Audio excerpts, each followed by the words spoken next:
21. 아르카디는 침대에서 일어나 창문을 활짝 열어 젖혔다. 맨 처음 그의 눈에 들어온 것은 바실리 이바니치였다. 부하라 실내복을 입고, 이 부하라 실내복은 우즈베키스탄의 한 도시인 부하라에서 생산된 천으로 만든 헐렁한 실내복을 말합니다. 부하라 실내복을 입고 손수건으로 허리를 독림한 노인은 열심히 채소밭을 일구고 있었다. 그는 젊은 손님을 알아보고 삽자루에 몸을 기대면서 소리쳤다. 좋은 아침이요. 잘 주무셨소? 아주 잘 잤습니다. 아르카디가 대답했다. 보시다시피 나는 지금 킹키나투스라는 사람처럼, 킹키나투스는 로마의 귀족이자 집정관인 킹키나투스는 관직을 버리고 농촌에 응가하며 농사를 지었다. 이렇게 되어 있네요. 킹키나투스라는 사람처럼 철러진 무를 심으려고 일황을 만들고 있습니다. 이젠 그런 시대가 되었지요. 하나님 덕분에 누구든지 자기 손으로 자기가 먹을 것을 구해야 돼요. 남에게 기대해서는 안 됩니다. 스스로 노력해야죠. 장자크 루소의 말이 옳아요. 30분 전이었다면 당신은 내가 전혀 다른 방면에서 일하는 것을 보았을 거요. 어떤 아낙네가 와서 배가 뒤틀린다고 호소하길래 그들은 이렇게 말하지만 우리들 말로는 이질이라고 하지요. 나는 뭐라고 말해야 좋을까? 나는 아편주사를 놓아주었어요. 그리고 다른 여자 하나는 이를 뽑아주었다오. 그 여자에게 마취제를 권했지만 전혀 동의하지 않았어요. 나는 이런 것들을 무료로 해주고 있어요. 그러나 내겐 전혀 이상할 게 없어. 나는 평민이자 새로운 인간으로 아내와는 달리 유수 깊은 귀족 가문 출신이 아니거든.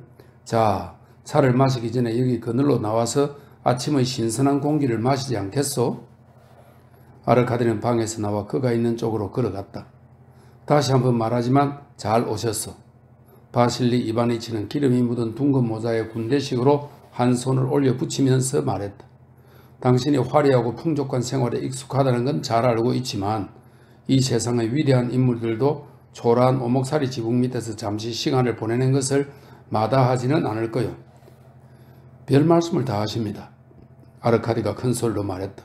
제가 어떻게 이 세상의 위인일 수 있나요? 그리고 저는 풍족한 생활에도 익숙하지 않습니다. 뭘 그러시오? 바실리 이바니치가 얼굴을 살짝 찡그리며 상냥하게 대답했다. 난 지금은 폐물이 되었지만 세상 풍파를 다 겪은 사람이라 나는 모양새만 봐도 무슨 새인지 알 수 있다오. 그리고 나름대로는 괜찮은 심리학자요 골상학자로 감히 말하지만 이런 재능이 없었다면 나는 오래전에 파멸했을 것이고 사람들은 이 보잘것없는 인간을 짓밟았을 테지.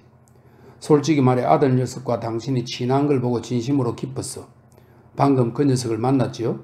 아마 당신도 알겠지만 그 녀석은 아주 일찍 일어나서 주변을 뛰어다니는 버릇이 있지요. 한 가지 묻고 싶은 게 있는데 우리 예브게니를 안지 오래되었습니까? 지난 겨울부터입니다. 그렇군요. 그럼 한 가지만 더 물어봅시다. 아, 자리에 앉지 않겠소? 아비로서 솔직히 묻는 건데 당신은 우리 예브게니를 어떻게 생각하오? 아드님은 지금까지 제가 만난 사람들 중에서 가장 뛰어난 사람입니다. 아르카디가 활기차게 대답했다. 바실리 이바니치의 눈이 갑자기 커지고 뺨이 살짝 붉어졌다. 그의 손에서 삽이 미끄러져 떨어졌다. 당신이 그렇게 생각한단 말이죠? 노인이 입을 열었다. 그렇게 확신합니다. 아르카디가 말을 받았다. 아드님은 장래가 촉망되는 인물입니다. 분명히 아버님의 이름을 세상에 빛낼 겁니다. 처음 만났을 때부터 저는 그것을 확신했습니다. 어떻게 말인가요? 바실리 이바니치는 겨우 말을 내뱉었다. 환희의 미소가 그의 넓은 얼굴을 부러지게 한 채 좀처럼 사라지지 않았다. 저희들이 어떻게 만났는지 알고 싶으시죠? 그래요, 대강이라도. 아르카디가 이야기를 시작했고 오딘 초바와 마조르카를 추던 그 야외에서보다 더 열심히, 더 열중해서 바자로프에 대해 말하기 시작했다. 바실리 이바니치는 코를 풀기도 하고 두 손으로 손수건을 돌돌 말기도 하고 기침을 하기도 하고 머리카락을 쓸어 올리기도 하면서 열심히 아르카디의 이야기를 듣다가 끝내 참지 못하고 아르카디에게 몸을 숙여 그의 어깨에 입을 맞추었다. 당신은 나를 정말로 기쁘게 해주었어. 그는 여전히 미소를 띠고 말했다. 솔직히 나는 아들 녀석을 하는 집처럼 맞들고 있어. 마누라는 말할 것도 없지요. 엄이란 다 그런 거니까. 그러나 나는 감히 그 녀석 앞에서 내 감정을 토로할 수 없어요. 그 녀석이 그런 걸 좋아하지 않으니까요. 많은 사람들이 그 애의 성격이 너무 딱딱하다고 비난하면서 그 애를 거만하고 무정하다고 말하지만 그 애 같은 사람을 보통 사람들을 재는 자로 잴 수는 없지요. 그렇지 않소? 가령 다른 사람이 그 애의 입장에 놓여 있다면 자기 부모에게서 한 푼이라도 더 뜯어내려고 할 텐데 그 애는 정말이지 태어나서 지금까지 필요 이상의 돈을 한 푼도 더 가져간 적이 없어요. 정말입니다. 그 친구는 욕심이 없는 정직한 사람입니다. 아르카디가 말했다. 정말 욕심이 없지요. 나는 말이요. 아르카디 니콜라이치. 그 애를 하나님처럼 떠받들 뿐만 아니라 자랑으로 여기고 있어. 그저 한 가지 야심이 있다면 머지않아 아들의 전기에 이런 문구가 쓰였으면 해요. 그의 부친은 평범한 군이었지만 일찍이 아들의 사람됨을 이해하고 그의 교육을 위하여 무엇도 아끼지 않았다. 라고 말입니다. 노인의 목소리가 끊어졌다. 아르카디는 노인의 손을 꼭 잡았다. 당신은 어떻게 생각하오? 잠시 침묵한 뒤에 바실리 이바니치가 물었다. 당신이 예언하는 그 애의 명성은 의학 분야는 아니겠지요? 물론 의학 분야는 아닐 겁니다. 그러나 의학 쪽에서도 그는 인류가 될 겁니다. 그럼 어느 분야일까요? 아르카디 니콜라이치? 그건 지금 말씀드리기 어렵습니다만 어쨌든 그는 유명해질 겁니다. 유명해진다. 노인은 이렇게 대내고 생각에 잠겼다. 아리나 볼라시예브나께서 차를 드시러 오시랍니다. 안티푸시카가 잘 익은 딸기를 담은 커다란 쟁반을 들고 두 사람 곁을 지나가면서 말했다. 바실리 이바니치가 그 소리에 깜짝 놀라서 몸을 들었다. 딸기에 바를 차가운 크림은 준비했나? 준비했습니다. 차가워야 돼 알겠지? 아르카디 니콜라이치 사양하지 말고 많이 드세요. 그리고 예브게니는 왜 오지 않을까? 저 여기 있어요. 바자로프의 목소리가 아르카디의 방에서 들려왔다. 바실리 이바니치는 재빨리 뒤를 돌아보았다. 아, 친구를 만나고 싶었구나. 그러나 때는 늦었다. 우린 이미 많은 얘기를 나누었단다. 이제 차를 마시러 가야 해. 네 엄마가 부르고 있으니까 참 너하고 잠시 할 말도 있다. 무슨 얘긴데요? 이곳 농군 한 사람이 황달에 걸렸는데 황달이라 말이죠? 그래, 만성인데다가 아주 지독해. 벌써 수레국화와 고추나무를 처방했고 당근 뿌리도 먹게 하고 소다도 주었지만 그건 다 일시적인 진정제야. 근본적인 대책이 필요해. 너는 의학을 비웃고 있지만 나는 너가 유익한 의견을 줄 수 있으리라고 믿는다. 그러나 이 이야기는 좀 이따 하고 지금은 차를 마시러 가자.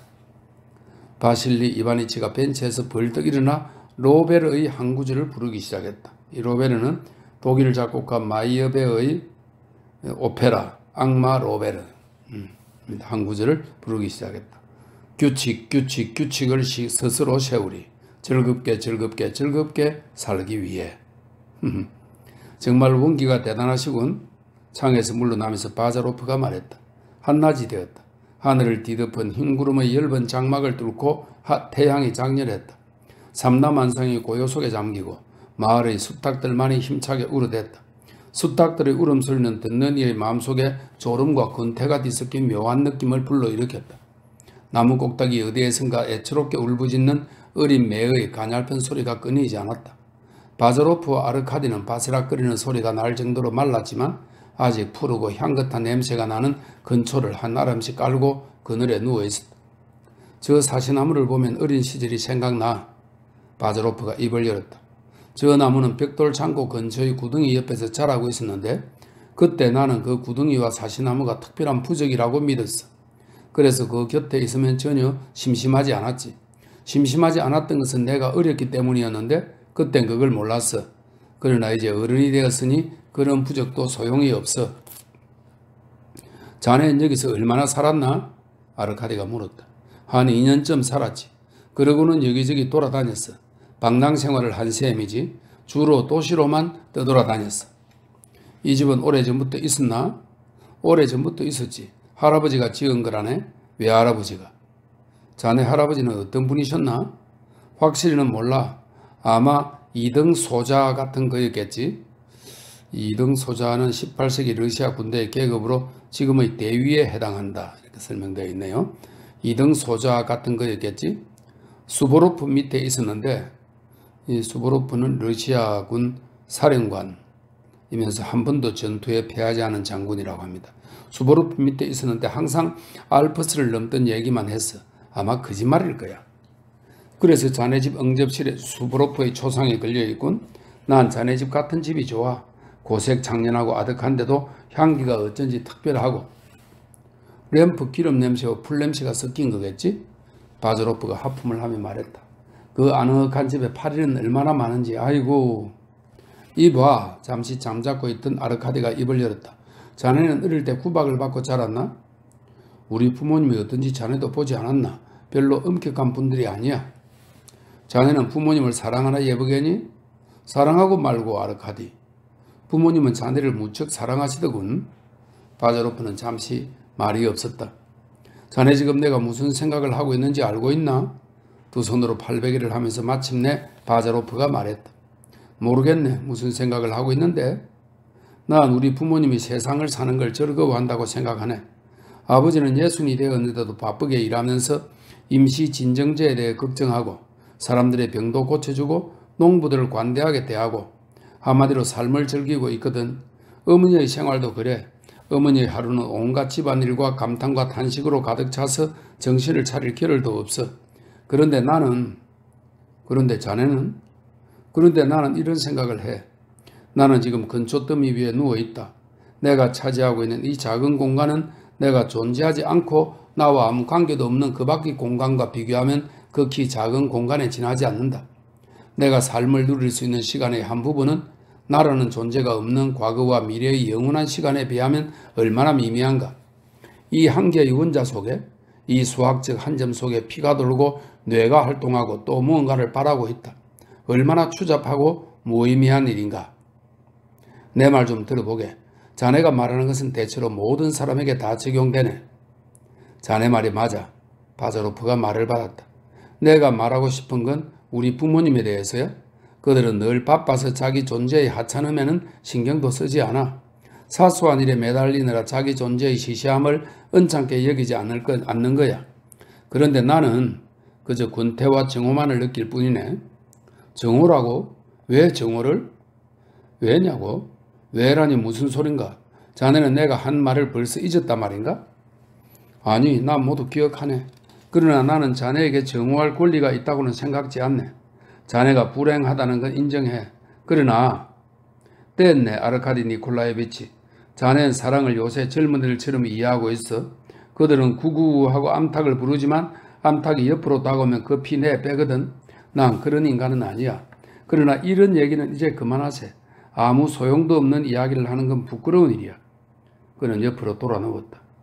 요거 봐라. 개미란 놈이 죽어가는 파리를 끌고 가네. 끌으라 끌어. 파리가 저항하는 걸 신경 쓰지 마. 너는 동물이니까 스스로를 망치는 우리 인간들과는 달리 동정심을 인정하지 않을 권리가 있어. 그걸 이용해. 그렇게 말하면 안 되지, 예버게니. 언제 자네가 자네 자신을 망쳤나? 바자로프가 머리를 쳐들었다. 내 긍지는 이것뿐이네. 나 스스로를 망치지 않았고 어떤 계집도 나를 망치지 못한다. 아멘. 이게 내 마지막이야. 나는 이것에 대해서 더 이상 말하지 않겠네. 두 친구는 얼마 동안 말없이 누워있었다. 그래, 인간이란 묘한 존재야. 바자로프가 입을 열었다. 여기서 아버지들이 보내고 있는 쓸쓸한 생활을 멀찍이 떨어져서 바라보노라면 그보다 더 좋은 일은 없는 것 같다. 먹고 마시면서 자신이 정당하고 합리적으로 행동한다고 생각하지. 그러나 사실은 그렇지 않아. 우울증에 사로잡히게 되지. 서로 욕만 하는 관계가 되더라도 사람과 떠들면서 놀고 싶어지는 거야. 매 순간마다 의미 있는 생활을 하지 않으면 안 돼. 아르카디가 생각에 잠겨 말했다. 물론이지. 의미가 있다면 그것이 거짓이라 해도 아름다운 거야. 뭐 의미 없는 것과도 잘 지낼 수 있어. 그러나 잔소리나 사소한 언쟁뿐이니 불행한 일이야. 인간에게 잔 걱정은 존재하지 않아. 그런 걸 인정하려 들지 않는다면 말이야. 자네는 역겨울 정도로 진부한 말을 하는군. 뭐라고? 무슨 말을 그렇게 하나? 들어보게. 가령 계몽이 유익하다고 말하면 진부하지만 계몽이 유해하다고 말하면 역겨울 정도로 진부하게 돼. 얼핏 보면 이게 더 멋있어 보이지? 그러나 사실은 똑같은 거야. 그럼 진리는 어디에? 어느 쪽에 있는가? 어디에 있냐고? 나도 메아리처럼 대답하지. 도대체 진리는 어디에? 자네 오늘 기분이 우울하군 예보겠니? 정말로 그렇게 보이나? 아마 햇빛을 좀 쬐은 모양이네. 딸기도 그렇게 많이 먹으면 안 되는 거였는데. 그럼 한잠 자는 것도 나쁘지 않지. 그거 좋지. 그런데 내 얼굴만은 들여다보지 말게. 잠잘 때는 누구나 바보 같은 얼굴이 되니까.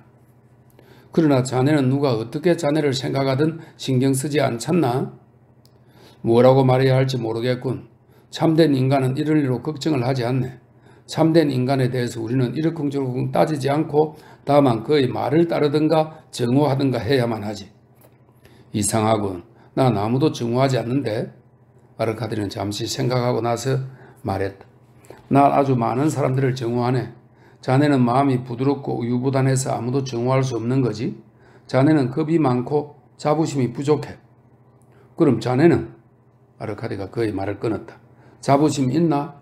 자네는 자신을 높이 평가하나? 바자로프는 잠시 말이 없었다. 내 앞에서 굴복하지 않는 인간을 만나면 바자로프는 딱딱 끊어서 말했다. 그땐 자신에 대한 의견을 바꿀지도 모르지. 그러나 그 전에는 정오할 뿐이야. 예컨대 오늘 자네는 2장 플리프의 농가 앞을 지나면서 참 하얗고 깨끗한 집이군. 만약 러시아의 가장 가난한 농군이 다 이런 집에서 살게 되면 러시아도 완전해질 거야. 우리는 모두 그것을 도와줘야만 해. 라고 말하지 않았나? 그러나 나는 가난한 농군도 필리프도 시도르도 정오하네. 난 그자들을 위해 죽도록 힘을 써야 하지만 그자들은 나에게 고맙다는 소리 한마디 안 한단 말이야. 하긴 그따위 고맙다는 소리가 내게 무슨 소용인가?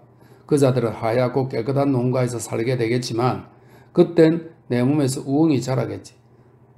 더 뭐가 있겠나?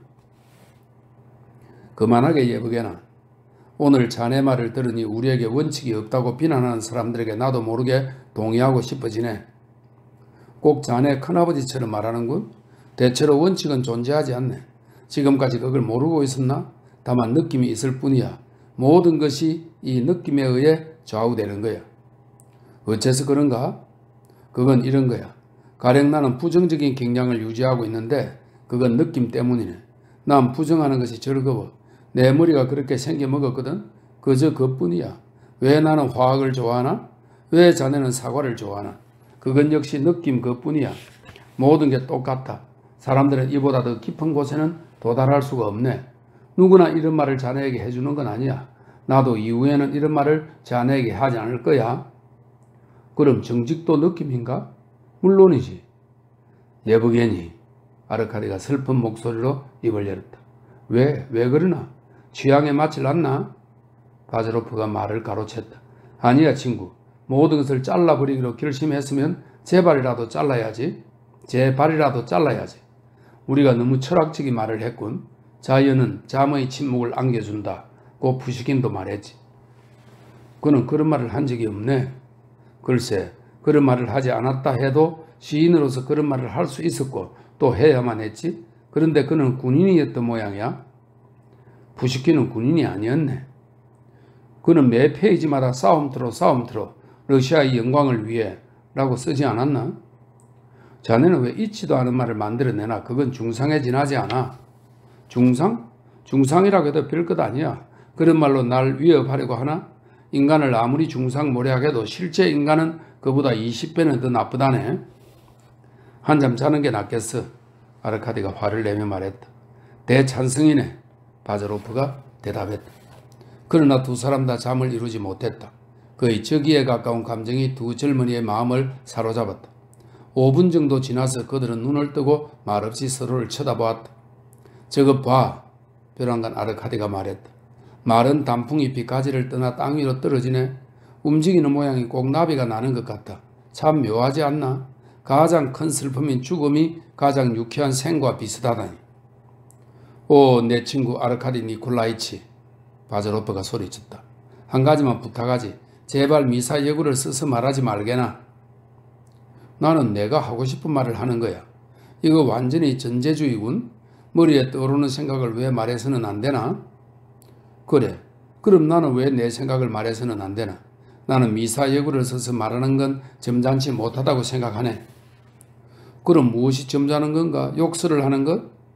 아하, 자네는 자네의 큰아버지를 본받으려고 하는군. 만약 지금 자네가 하는 말을 그 바보가 들었으면 얼마나 기뻐하겠나? 자네 지금 파벨 페트로비치를 뭐라고 불렀지? 나는 마땅히 그를 바보라고 불렀네. 참을 수 없어. 아르카디가 소리쳤다. 아, 히르고의 정이 발동했군. 바자로프가 침착하게 말했다. 그래, 알고 있네. 그건 인간의 마음에 아주 강하게 달라붙어 있지. 모든 것을 부정하고 모든 편견을 버릴 준비가 된 사람일지라도 가령 자기 형제가 손수건을 훔치면 도둑이라고 인정해야 하는데 이게 마음대로 안 된단 말이야. 내 형제가 천재가 아니라니 이런 일이 있을 수 있느냐고 생각들 하지. 나는 그저 정의감에서 말한 거야. 혈육의 정 때문이 아니야. 아르카디가 화를 내며 대꾸했다. 그러나 자네는 이 감정을 이해하지 못하기 때문에 자네에겐 이런 느낌이 없기 때문에 이것에 대해 판단할 수가 없겠지. 다른 말로 하면 내가 이해하기에는 아르카디 키사르노프가 너무 고결하단 말이지. 그렇다면 머리를 숙이고 잠자코 있어야겠군. 됐네 예브게니. 이러다가 싸우겠네. 아 아르카디 제발 부탁인데 우리 한번 후련하게 싸움을 해보셔나. 정신을 잃을 때까지, 상대방이 쓰러질 때까지. 안 그래도 이러다가 결국 우리는 주먹질을 한단 말이지. 바자로프가 말을 받았다. 그것도 괜찮지. 여기 근처 위에서. 사람들로부터 멀리 떨어진 이 목가적인 분위기에서 그러는 것도 괜찮을 거야. 그러나 날 이기긴 힘들걸. 나는 당장 자네의 모가지를 붙잡아서.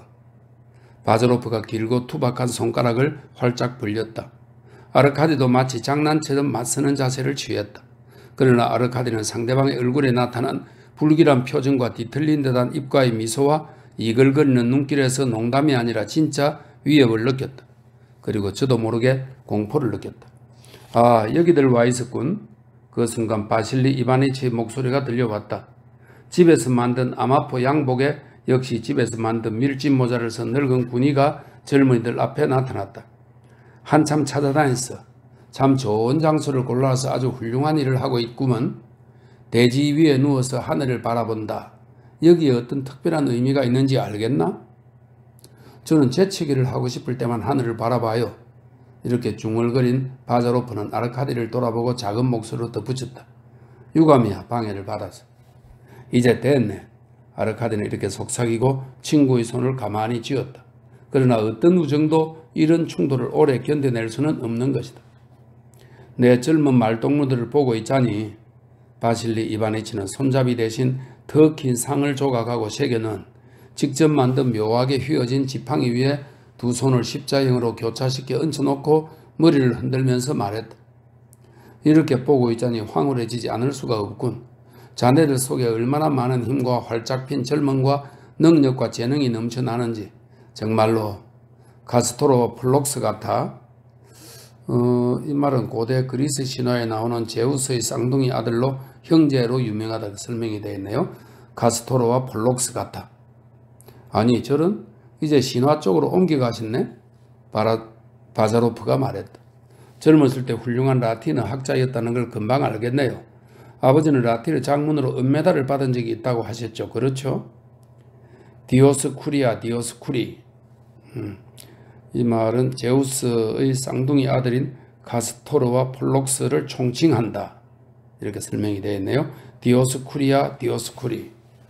바실리 이바니치가 대뇌였다. 이제 됐어요 아버지. 감상적인 말은 그만하세요. 오랜만이지 한 번쯤은 괜찮지 않니? 노인이 중얼거렸다.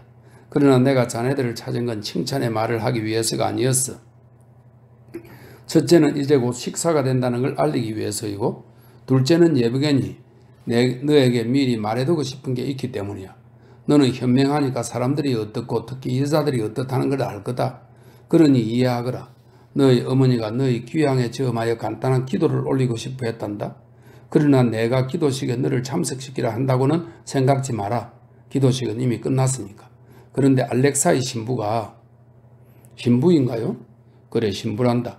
그분이 우리 집에서 식사를 하실 거야? 나는 그런 걸 생각지도 않았고 권하지도 않았지만 어쩌다 보니 그렇게 되었구나. 그분이 내가 하는 말을 전부 알아들은 모양이야.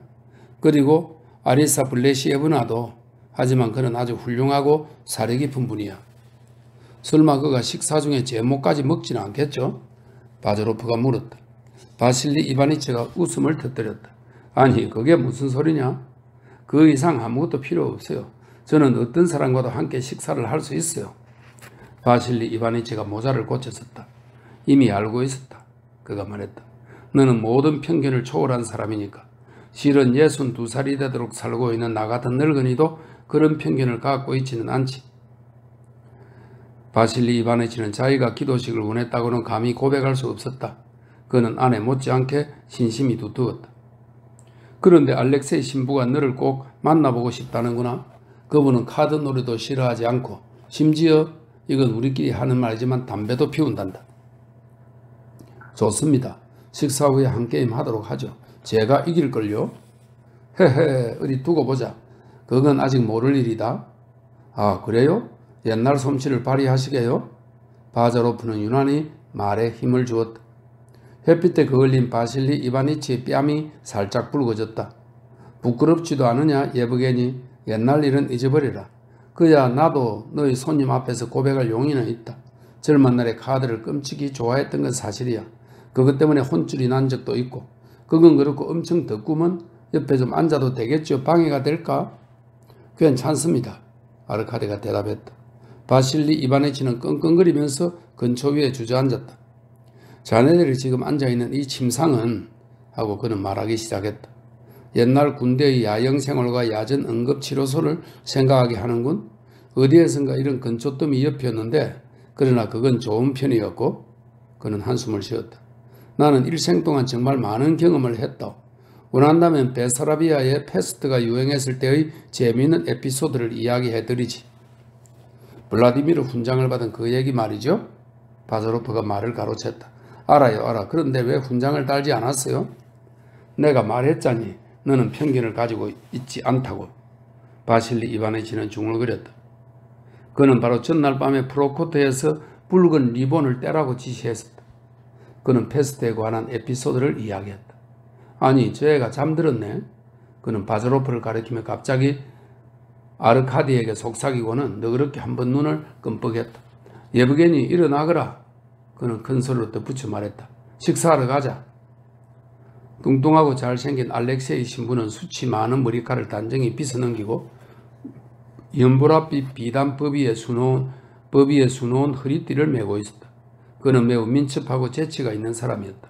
신부는 젊은이들이 자기의 축복을 필요로 하지 않는다는 것을 이미 알고 있었던 듯 서둘러서 먼저 그들에게 악수를 청했다. 대체로 그는 자연스럽게 행동했다. 그는 자신을 비하하지도 않았고 남의 기분을 상하게 하지도 않았다. 경우에 따라서는 신학교의 라틴어를 비웃기도 하고 자기의 주교를 옹호하기도 했다. 포도주도 2잔 마셨으나 3번째 잔은 사양했다. 아르카디에게서 시가를 한 대 받기는 했지만 집으로 가져가겠다고 말하고 피우지는 않았다. 그 행동 중에서 단 하나 불쾌했던 것은 손을 조심스럽게 천천히 들어올려서 자기 얼굴에 앉은 파리를 잡고 이따금 그를 눌러주기는 일이었다. 은근히 만족한 표정을 지으면서 카드 놀이용 테이블에 앉은 그는 결국 바자로프에게서 지폐로 2루블 50코페이카를 따냈다. 아리나 블라시에브나의 집에서는 은화로 계산하는 법을 알지 못했다. 노파는 여전히 바자로프의 곁에 앉아서 그녀는 카드 놀이를 하지 않았다. 이렇게 되어 있습니다. 바자로프의 곁에 앉아서 조그만 주먹으로 뺨을 받치고 있었다.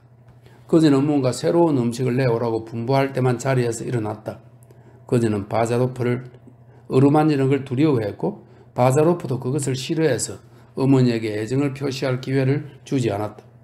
게다가 바실리 이바니치도 그녀에게 바자로프를 너무 귀찮게 하지 말라고 충고하면서 젊은이들은 애정 표현을 좋아하지 않는다고 그녀에게 반복해서 말했다.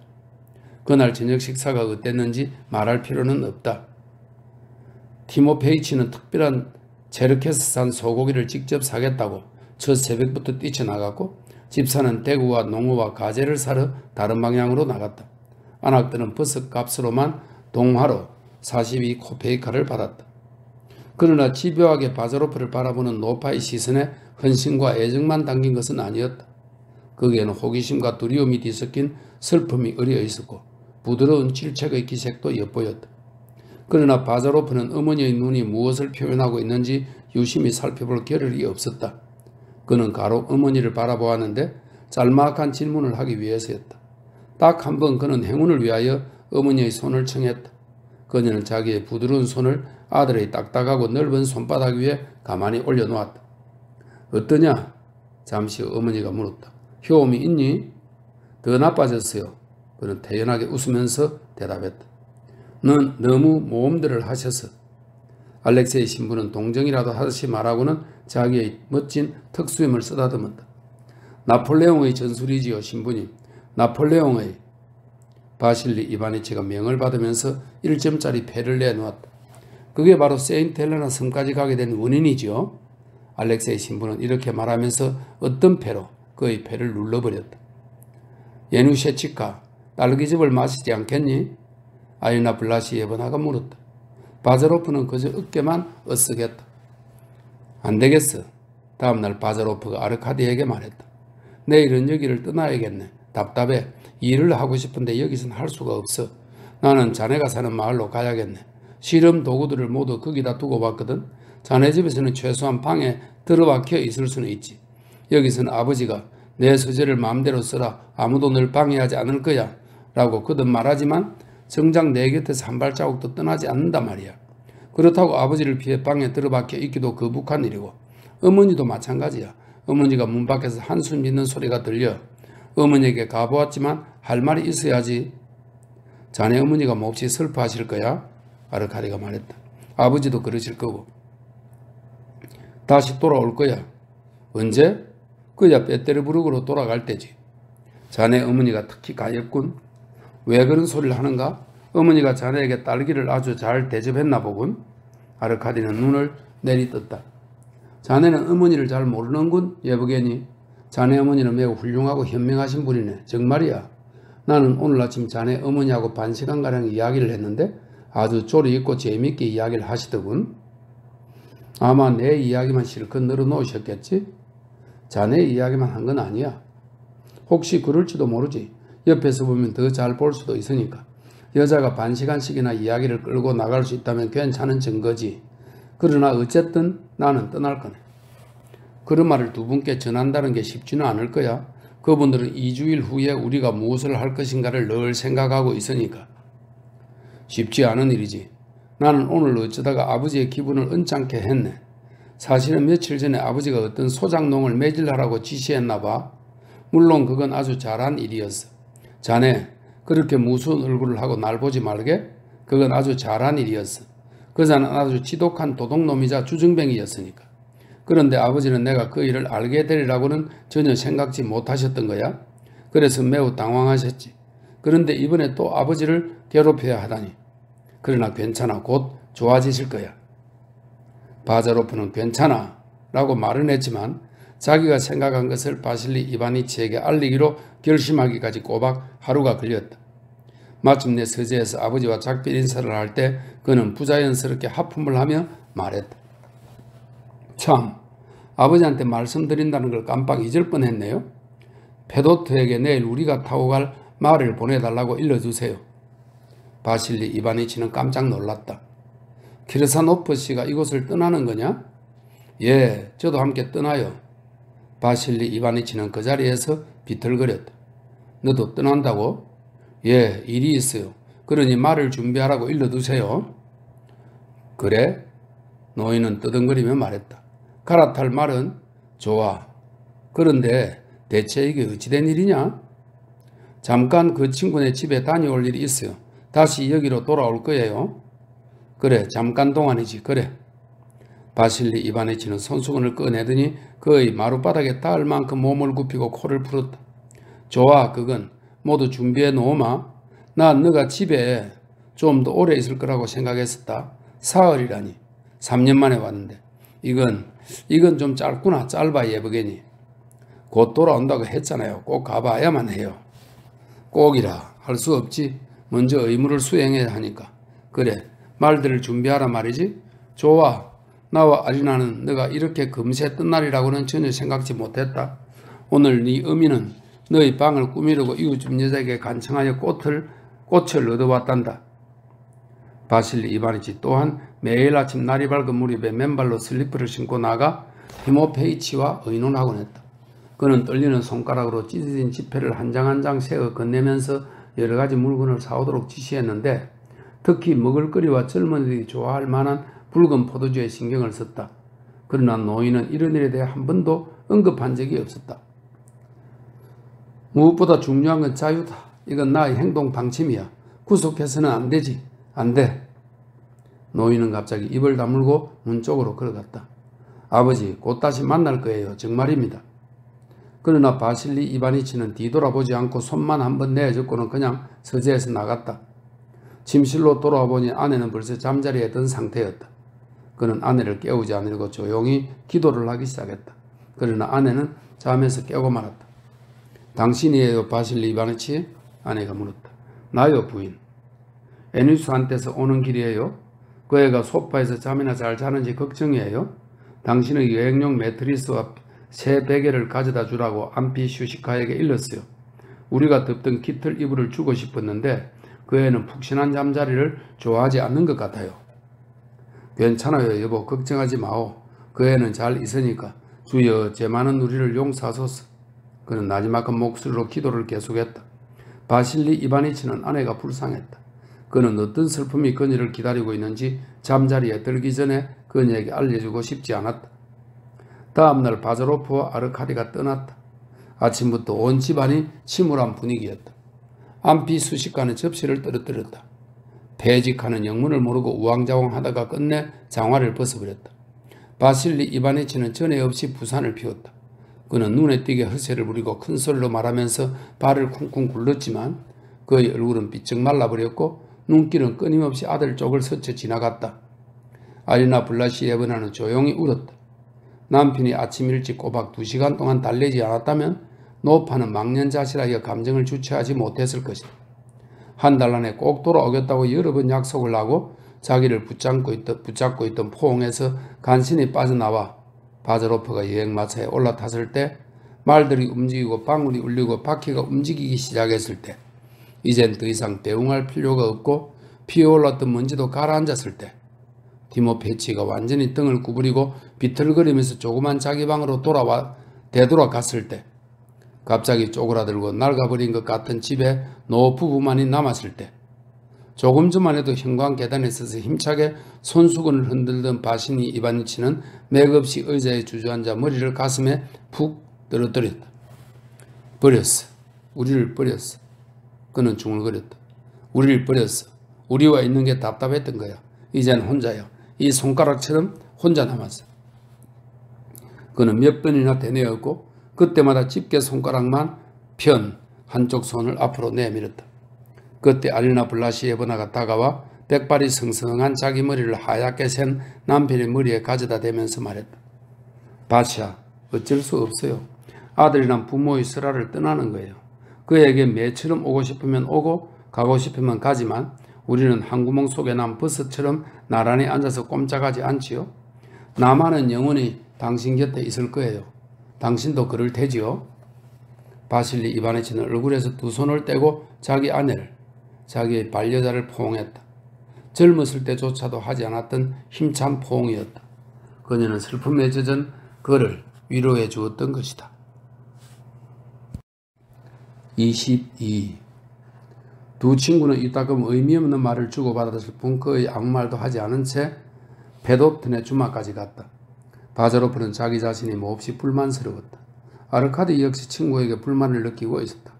게다가 아르카디는 젊은 사람만이 느끼는 까닭모를 우수를 가슴속에 느끼고 있었다. 마부는 말들을 바꾸어 달고 마부석에 올라타더니 오른쪽인지 왼쪽인지 방향을 물었다. 아르카디는 머뭇거렸다. 오른쪽은 시내를 지나 집으로 가는 길이고 왼쪽은 오딘초바 영지로 가는 길이었다. 그는 힐끗 바자로프를 바라보았다. 예브게니 하고 그가 물었다. 왼쪽인가? 바자로프가 얼굴을 돌렸다. 무슨 어리석은 소리를 하는 건가? 그가 중얼거렸다. 어리석은 소리라는 건 나도 알고 있어. 아르카디가 대답했다. 그러나 큰일 날 거야 없지 않나? 우리가 처음 가는 것도 아니지 않는가? 바자로프는 모자를 이마에 푹 눌렀었다. 마음대로 하게. 마침내 그가 말했다. 왼쪽으로 가. 아르카디가 소리쳤다. 여행마차는 니콜스 코예를 향해 달리기 시작했다. 그러나 어리석은 짓을 하기로 결심한 후 두 친구는 전보다 더욱더 굳게 입을 다물고 있어서 심지어 화가 난 것처럼 보였다. 오딘초바의 집 현관 계단에서 집사가 그들을 맞이하는 태도로 두 친구는 갑자기 떠오른 생각에 몸을 내맡긴 자신들의 행동이 분별 없는 것이었음을 깨달았다. 아무도 그들을 기다리지 않는 것이 분명했다. 그들은 꽤 오랫동안 아주 바보 같은 표정으로 객실에 앉아 있었다. 마침내 오딘 초바가 그들 앞에 나타났다. 그녀는 여느 때처럼 상냥하게 그들을 환영했지만 그들이 이렇게 빨리 돌아온 것에 대해 놀라워했다. 그녀의 느릿느릿한 말과 동작으로 보아 그들의 방문을 그다지 반가워하지 않는 듯했다. 그들은 그저 지나가는 길에 잠깐 들른 것이라서 4시간쯤 지나면 시내로 떠나야 한다고 서둘러 변명을 했다. 그녀는 가볍게 탄성을 지르고 나서 부친께 안부를 전해달라고 아르카디에게 부탁했다. 그러고 나서 그녀는 이모님을 모시오라고 사람을 보냈다. 공작에 따른 온통 잠에 취한 얼굴을 하고 나타났다.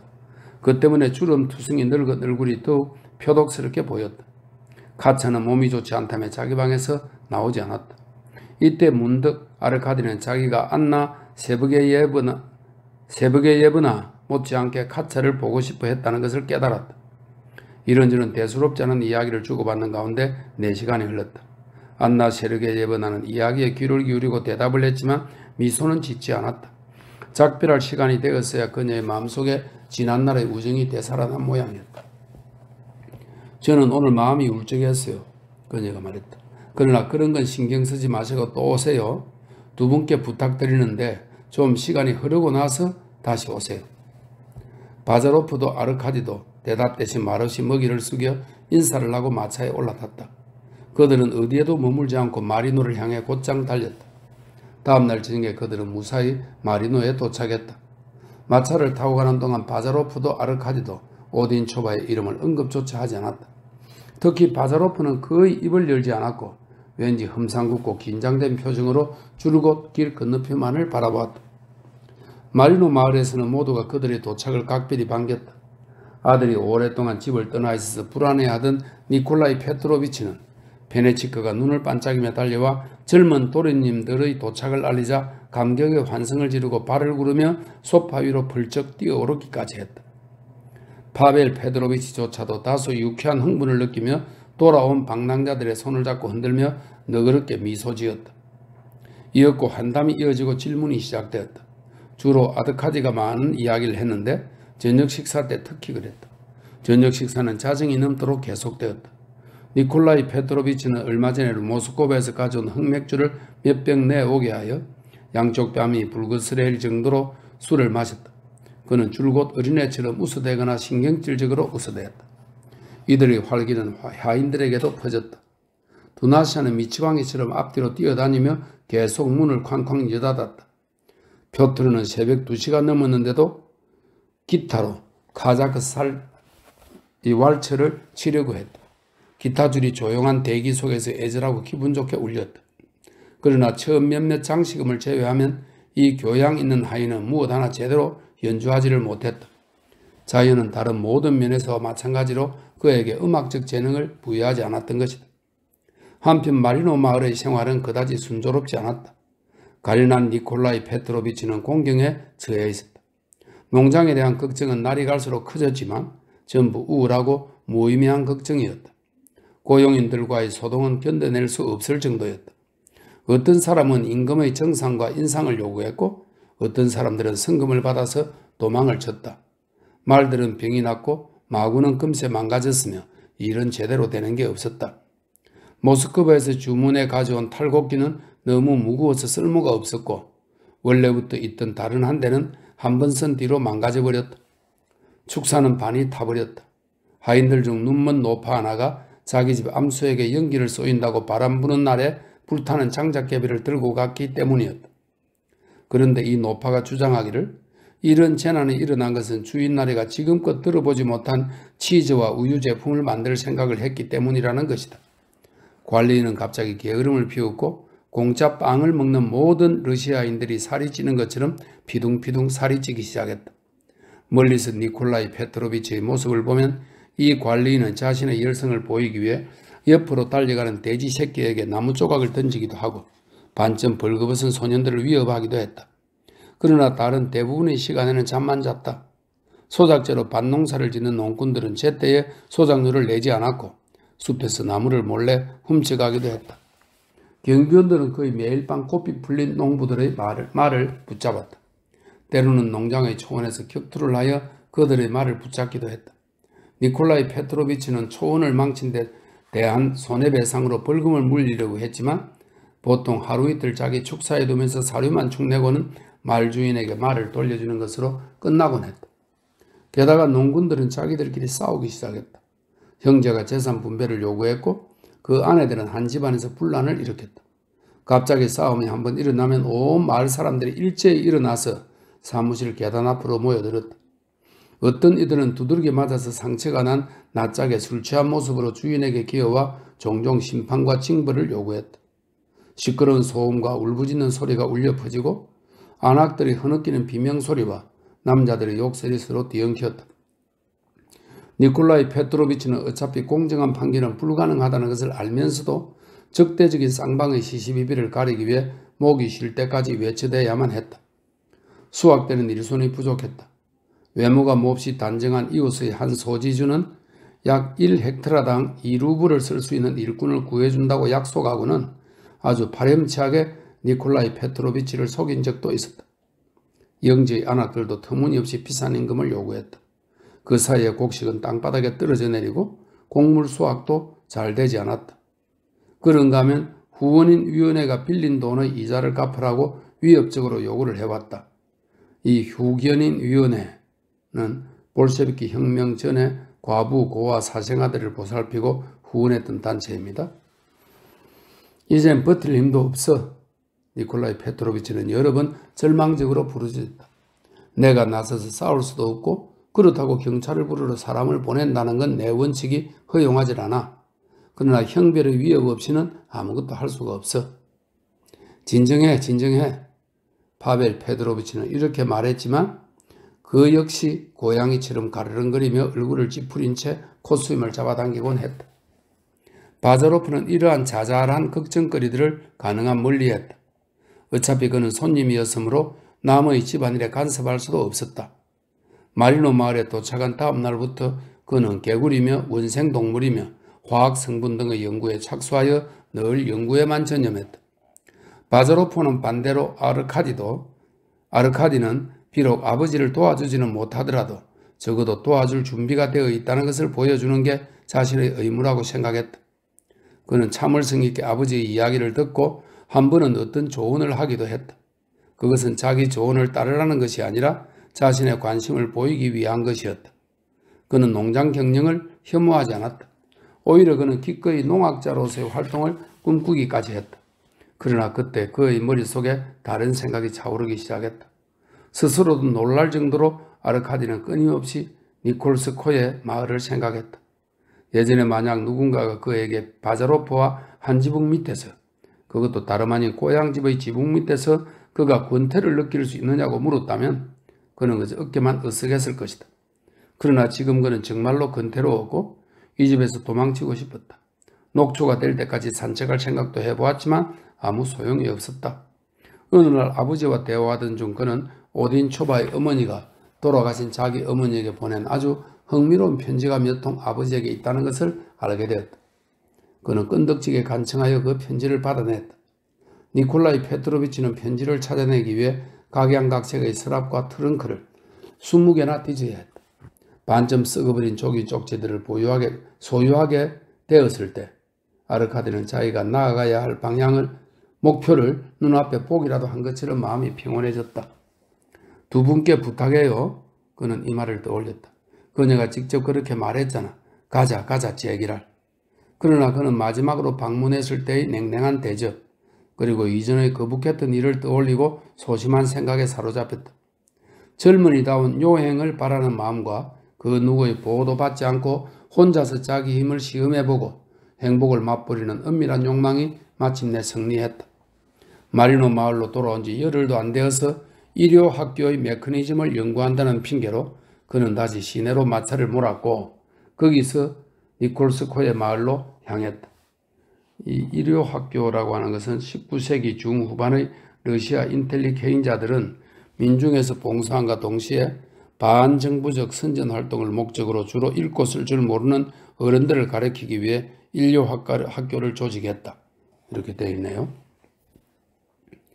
그는 마부를 재촉하며 전쟁터에 나가는 젊은 장교처럼 나는 듯이 마차를 달렸다. 그는 두렵기도 하고 즐겁기도 했으며 초조감에 숨이 막힐 것만 같았다. 중요한 건 생각을 그만 멈추는 거야. 그는 자기 자신에게 되뇌었다. 그는 우연히 대담한 마부를 만났다. 그 마부는 술집 앞을 지날 때마다 말을 멈추고 한 잔 드시지요 라든가 한 잔 하시렵니까? 하고 물었지만 그 대신 한 잔 하고 나면 사정없이 채찍질을 하며 말을 몰았다. 마침내 낯익은 집의 높은 지붕이 보였다. 내가 무엇을 하는 거지? 이런 생각이 퍼뜩 아르카디의 머리에 떠올랐다. 그러나 이젠 돌아갈 수 없어. 말 3마리가 사이좋게 질주했다. 마부는 소리를 내지르고 휘파람을 불었다. 말 발굽과 마차 바퀴가 자그마한 다리 위를 어느새 들컹거리며 지나더니 잘 다듬어진 전나무 가로수길이 나타났다. 짙은 녹음 속에서 장밋빛 여자 드레스가 언뜻 비치고 애띤 얼굴이 양산의 가벼운 술 사이로 어른거렸다. 그는 카차를 알아보았다. 카차도 그를 알아보았다. 아르카디는 마부에게 달리는 말을 멈추라고 지시하고 마차에서 훌쩍 뛰어내려 그녀에게로 다가갔다. 아, 당신이군요. 카차가 얼굴을 살짝 붉히며 말했다. 언니에게 가요. 지금 정원에 있어요. 당신을 보면 기뻐할 거예요. 카차는 아르카디를 정원으로 안내했다. 그는 카차와의 만남이 행복의 전조라고 생각했다. 마치 친누이를 만난 것처럼 기뻤다. 모든 것이 아주 순조로웠다. 집사에게 손님이 왔다고 알릴 필요도 없었다. 그는 오술길의 모퉁이에서 안나 세르게 예베나를 보았다. 그녀는 그를 향해 등을 돌리고 서 있었다. 발걸음 소리를 들은 그녀가 조용히 뒤를 돌아보았다. 아르카디는 다시 당황했지만 그에게 던진 그녀의 첫마디가 곧 그를 진정시켰다. 안녕하세요, 탈주자님. 그녀는 침착하고 정다운 목소리로 이렇게 말하고 바람과 햇빛 때문에 실눈을 뜨고 미소를 지으며 그를 향해 다가왔다.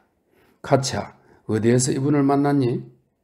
안나 세르게 예브나, 저는 하고 아르카디가 말문을 열었다. 당신이 전혀 상상도 못할 물건을 가지고 왔습니다. 당신 자신을 가지고 오셨지요. 그게 무엇보다도 좋아요.